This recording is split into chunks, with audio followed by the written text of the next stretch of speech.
For years, there have been reports that people have found a way to make a motor run on water. And for years, there have been conspiracy theories about how these backyard inventors have been paid off or even murdered. None of the conspiracies has ever been proven.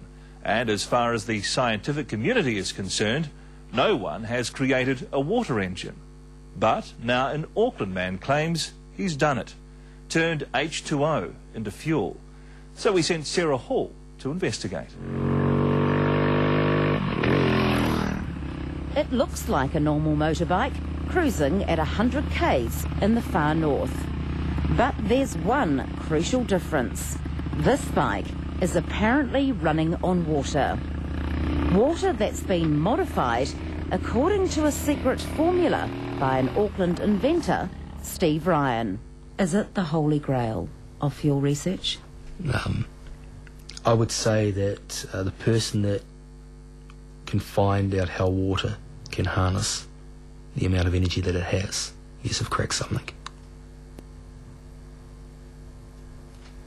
And it's an Auckland boy with no background in science. Yeah, I'd say so. It's a hell of a claim. If it's true, it changes the world. It'll be cleaner, greener, safer. Our reliance on fossil fuels will disappear. Put simply, water is H2O, a mixture of hydrogen and oxygen. The big car manufacturers are already working hard to develop cars to run on hydrogen. They're extracting it from water and storing it in a fuel cell. It will power a motor, but so far it's been expensive and inefficient. What Steve claims to have done is keep the hydrogen in the water and use it to power an ordinary engine. Put simply, what is it? What we've done is actually entrained the hydrogen in the water to make it fire. And you're saying, to your knowledge, that's never been achieved before? No. We are taken to an Auckland warehouse to check out Steve's water fuel. And basically what we've got is just an internal combustion engine. It was a Suzuki motorcycle. It's a 350cc engine, carburetor, fuel tank, fuel. Okay, so it looks like water. It is. It's a water-based fuel. What we're doing is just tipping some in here. Yep. Yep. And what we're going to do is put a lid on there. Right, so that's for me to hold. That's for you to hold, please. Because we're going to test this later on. And I'm going to just tip it in here, which is a fuel tank. And then what we'll do, I'm just going to get you to stand back for a moment. And then what we're going to do is stand back a bit and we'll crank this up. Come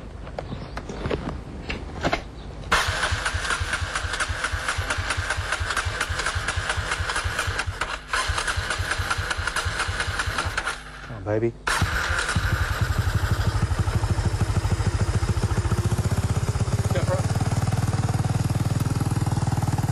Ride it around, be nice to it.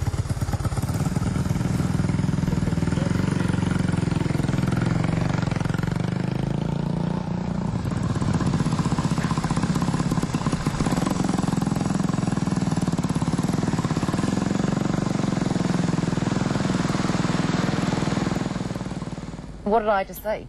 You saw a bike running on water, on a water-based fuel. People would say that you're joking. Yeah. It can't happen. They're entitled to their opinion. And that's it. At the end of the day, it doesn't matter what someone says, it's happening. So it's water, you've changed the structure of the water, but you haven't added anything, like there's no hidden petrol in No, there? there's no petroleum, no carbons, no. Steve Ryan says the fuel is the invention. There's nothing particularly new about the bike, apart from a simple modification of the carburetor. These two here? So we got an independent mechanic to check it out, Steve Mason from Albany Toyota. Well, there's no alternative fuel supply anywhere, actually, because it's all going in straight into the top here. So there's, well, for one, there's no room to put anything else. So, Steve, in your experience with this bike, you've said that there's nothing unusual about it. What would you say if we said that he's putting basically water in here? Well, without seeing it, I wouldn't believe it for a start.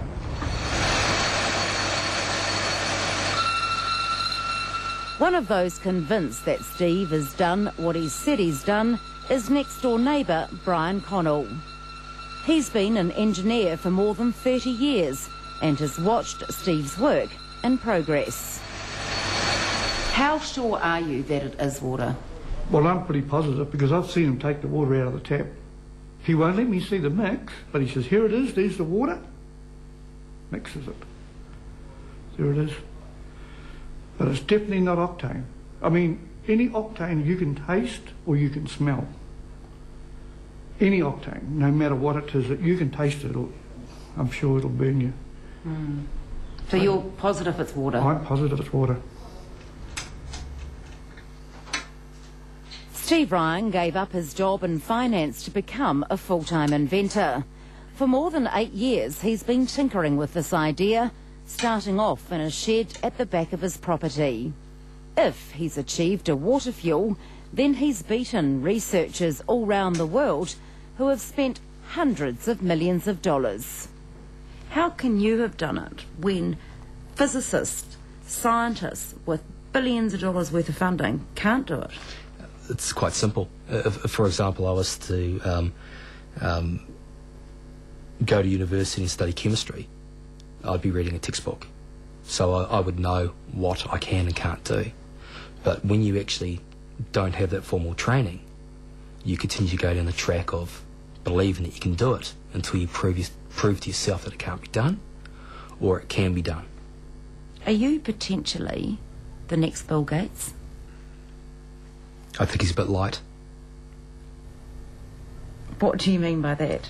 All you need to work out is what the fuel is per year, what the revenue streams for the fuel per year, and then you need to just work out what percentage of the market you'll get.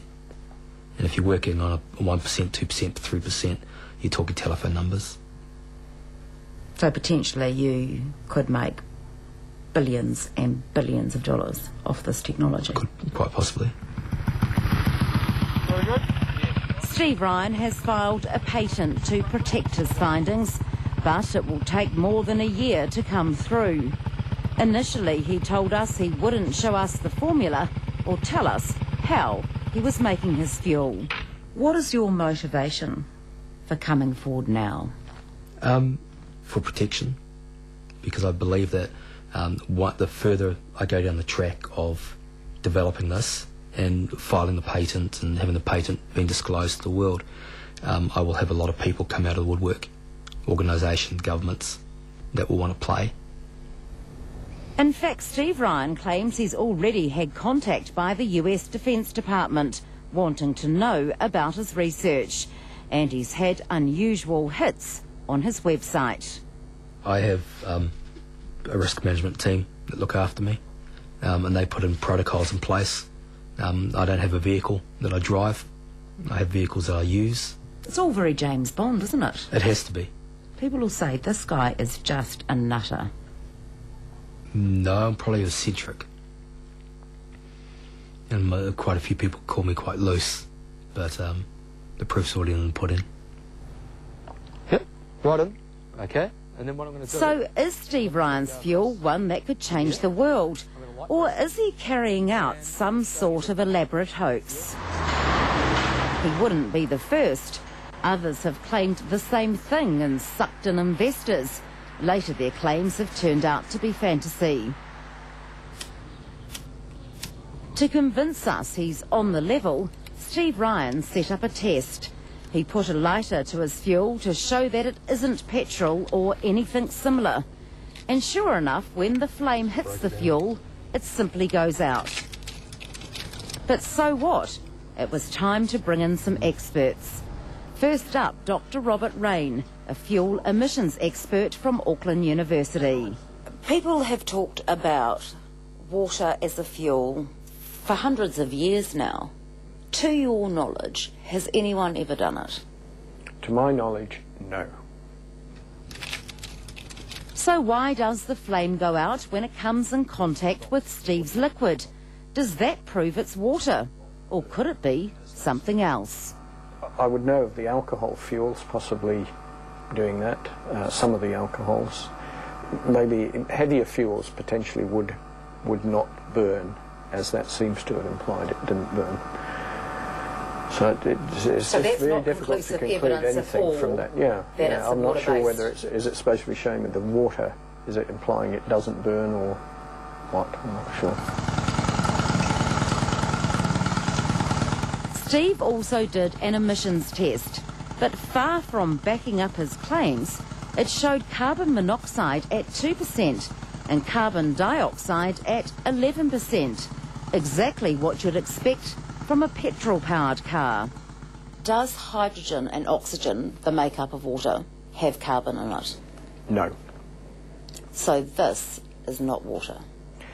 The fuel that's being used to fuel this engine is not just water. Whatever the fuel is, it's got carbon in it, and that's showing up in these exhaust emissions. Something was clearly not right. We brought Steve in to come face to face with the emissions specialist. Robert, this is Steve, who is the inventor of this fuel. Hello. His answer was that carbon wasn't coming from his fuel, but from the oil he used to lubricate the engine. That oil, Steve said, was emulsifying with the water, causing the high readings. So the talk of water emulsion, carburetors, it's all,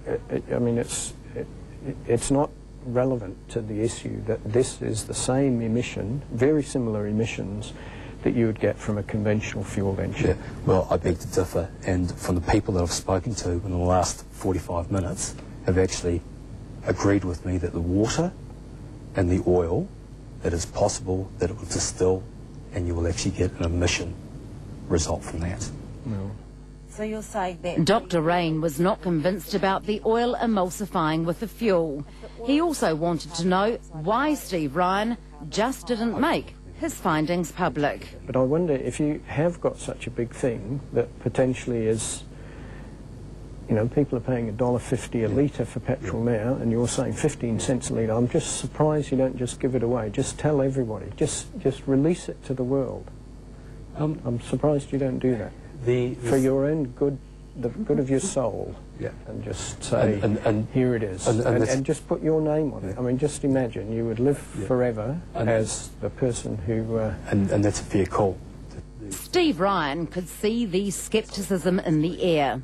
So after this, just last week, he decided he would give us a bit more of a clue about how he makes his fuel.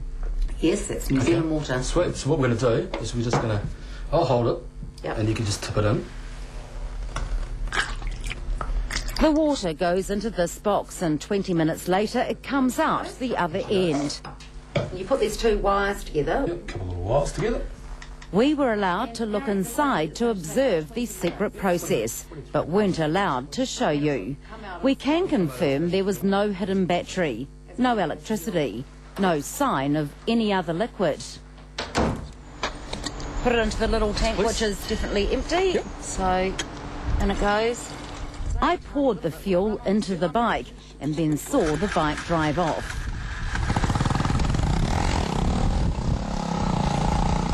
Proof? Well, this time we brought in another expert, Isham Idris, a professor of chemistry at Auckland University. Well, my first impression is nonsense. That's, you know, and I think that's where I stick to it so far, because to me it is still nonsense. Why? Well, simply because you cannot get more energy out, you cannot get energy out of something without putting energy. It doesn't actually smell of anything.